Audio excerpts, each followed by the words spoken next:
This was a difficult one to place. There's actually a question around whether Tetris on the Mega Drive was ever released at all, even though a few legitimate copies have made it into the wild. And if it was officially released, I don't think anyone knows the particular release date. To understand why, it's worth running through the twisted tale of Tetris. This might take a while, but I promise it's a great story. All of the following information has been taken mainly from two books, David Sheff's Game Over and Stephen Kent's The Ultimate History of Video Games. In 1985, at the Dorodnitsin Computing Center of the Soviet Academy of Sciences, a young Russian mathematician by the name of Alexei Pajitnov is putting the finishing touches on a little game he calls Tetris. Built on an old Electronica 60 computer, the game is extremely simple looking, but very addictive. By enlisting the help of two others, Vadim Gerasimov and Dmitry Pavlovsky, Pajitnov is able to improve the game's visuals greatly and add IBM PC compatibility. Tetris begins to spread throughout offices in Moscow and the rest of the Soviet Union. Pajitnov suggests to his superiors that Tetris should be distributed outside the Soviet Union. One of his superiors agrees and sends an evaluation copy to the Institute of Computer Science in Budapest, Hungary. The engineers there like the game a lot and port it to other computers. Enter Robert Stein. In June 1986, Stein is in Hungary at the Institute of Computer Science to look at new software candidates for distribution through his company, Andromeda Software. While at the institute, he happens to see a copy of Tetris running on a nearby computer, tries it, and is immediately hooked. He decides then to pursue the distribution rights from the Soviets. At the same time he attempts to contact the computer center in Moscow to begin negotiations, Stein sends out feelers to other software companies in order to assess whether buying the rights will be worthwhile. Jim Maconochie of UK-based Mirrorsoft shows interest, as do Phil Adam and Gilman Louie of US-based sister company Spectrum Holobyte. The two companies buy home computer rights to Tetris from Stein for their respective markets and begin work on PC-compatible versions of the game. Meanwhile, Stein receives a telex from Pajitnov in Moscow saying the Soviets are willing to negotiate a deal. So to summarize, Robert Stein has pre-sold home computer rights of Tetris to Mirrorsoft and Spectrum Holobyte, but has every reason to believe that the Russians will sign a contract for those rights in the near future. In November 1986, Pajitnov and his superiors at the computer center indicate to Stein that they are ready to make a deal for the IBM-compatible rights to Tetris. Robert Stein seems to take this as a confirmation of an incoming contract. Alexei Pajitnov has since said this was merely an agreement to continue negotiating. In December 86, after traveling to Moscow for his contract, Stein learns that a new group, Academy Soft, has taken over negotiations, and they demand one concession after another. Stein, who has already sold the rights he's trying to gain, apparently gives them everything they ask. Still, Stein leaves Moscow with no contract in hand. 6 months later, in June 1987, Stein still doesn't have a signed contract, but he goes ahead and finalizes his sub-licensing deal with Mirrorsoft and Spectrum Holobyte. Stein informs the Soviets of this and begs for a signed contract. By December 87, he sends a letter to Academy Soft begging for at least a letter of intent.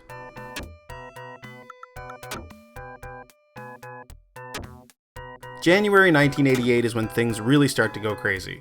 Mirrorsoft and Spectrum Holobyte release Tetris in their respective regions, and it's an immediate hit.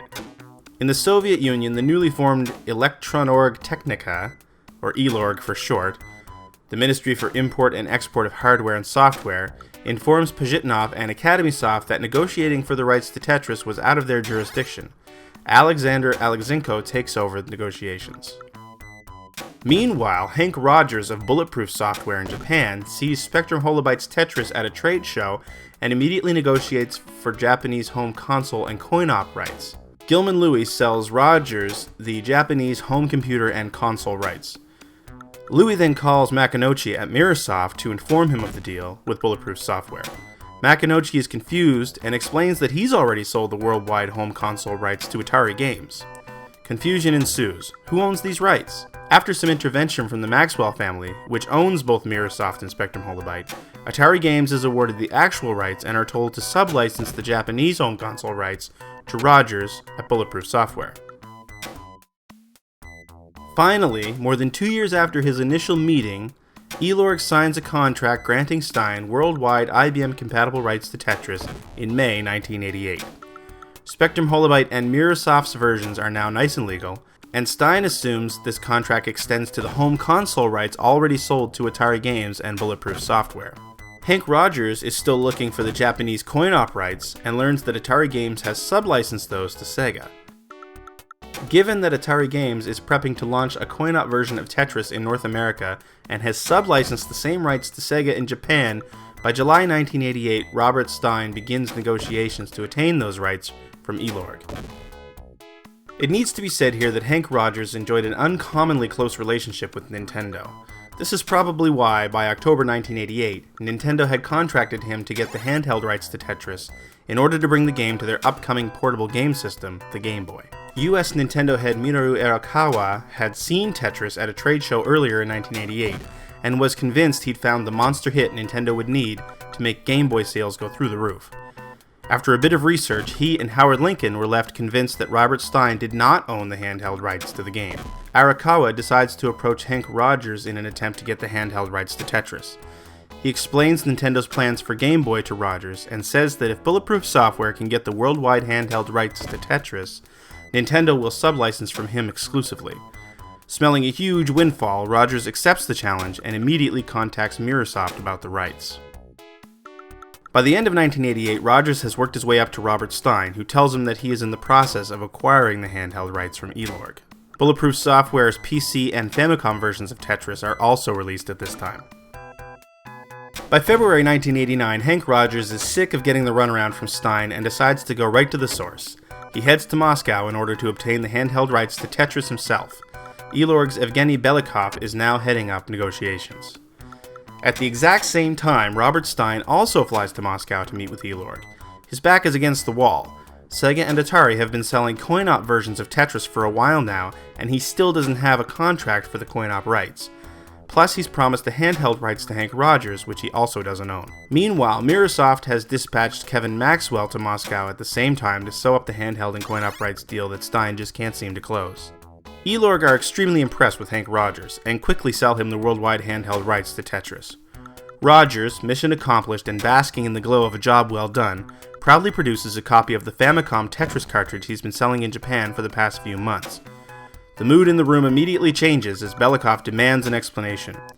Rogers explains that he sub-licensed the console rights to Tetris from Atari Games, and that Sega is selling a coin-op version in Japan.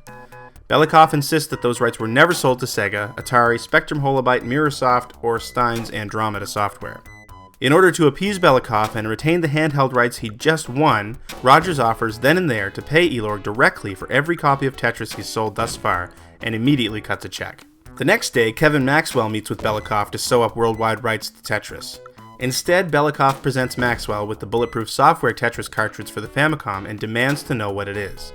Maxwell, unaware that Mirrorsoft has sub-licensed Japanese console rights at all, dismisses it as a pirated version of the game. For providing the Russians with all the proof they need that Mirrorsoft does not really have the console rights to Tetris, Maxwell is rewarded with nothing but an agreement for first right of refusal for coin-op, handheld, and merchandising rights for Tetris. Meanwhile, Elorg makes Hank Rogers the ultimate offer: exclusive worldwide publishing rights for all console versions of Tetris. Given 3 weeks to make a decision, Rogers decides to bring in a partner with the money to make the Soviets an offer they can't refuse: Nintendo. On February 24, 1989, Robert Stein meets with Evgeny Belikov in order to, he hopes, acquire the handheld and coin-op rights to Tetris. Remember, Stein is desperate for the coin-op rights, as both Atari and Sega have been selling a coin-op version for a while now. Perhaps it was this desperation that led to what happened next. Belikov, having already sold the handheld rights to Hank Rogers, and become fully aware of the home console and coin-op games being sold worldwide, presents Stein with a backdated contract addendum and says no coin-op negotiations will take place until it's signed. Although Stein does examine the addendum, he somehow misses a line which states that the word computer is defined as a device that has a keyboard.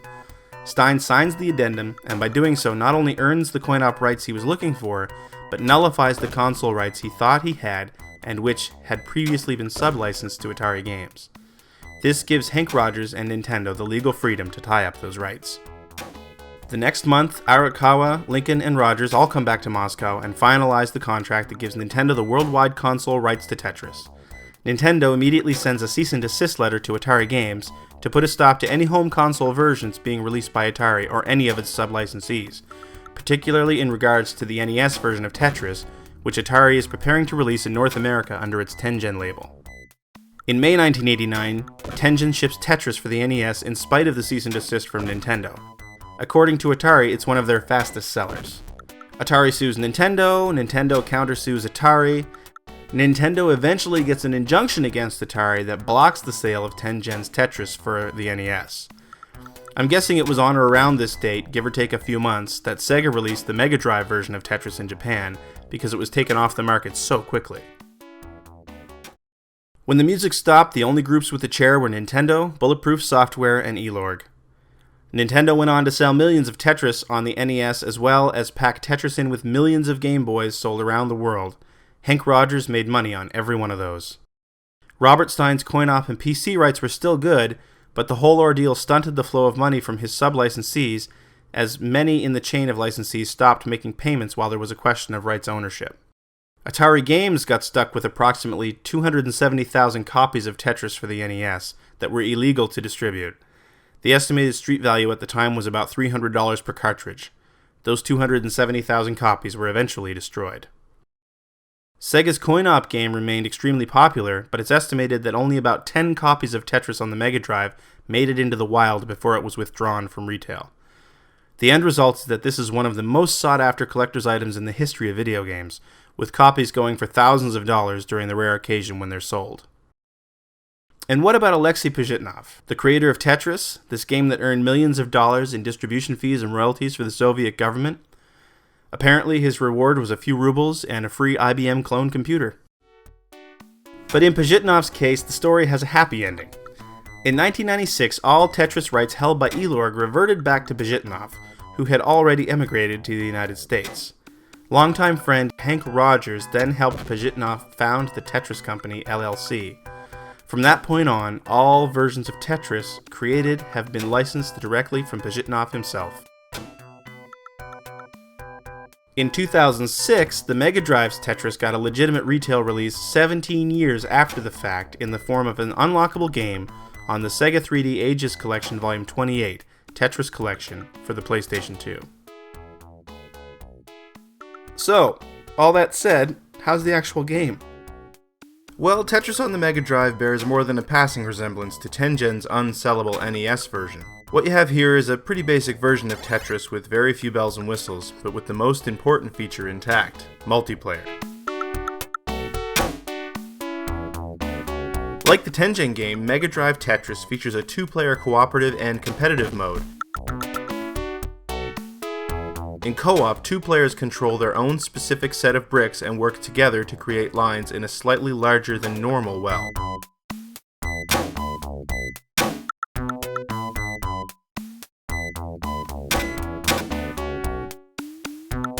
Competitive mode is a contest to see who can get the highest score using the exact same set of bricks. Where this is one of the very first versions of Tetris, you don't get any sort of commonplace features like garbage bricks sent to your opponent when you complete a line or anything. This is quite simply Tetris, but made so two people can play at the same time.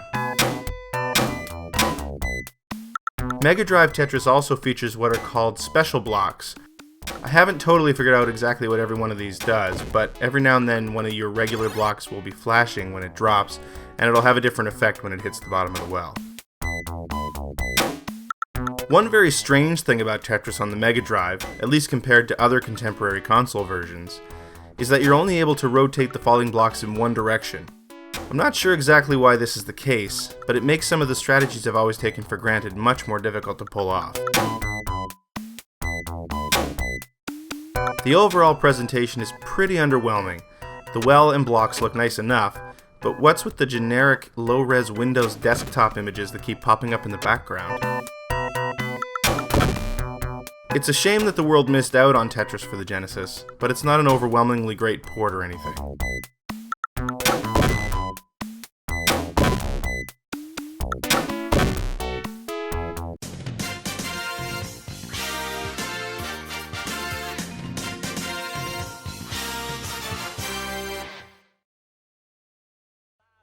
secrets. If you really look at yourself, you would be speechless.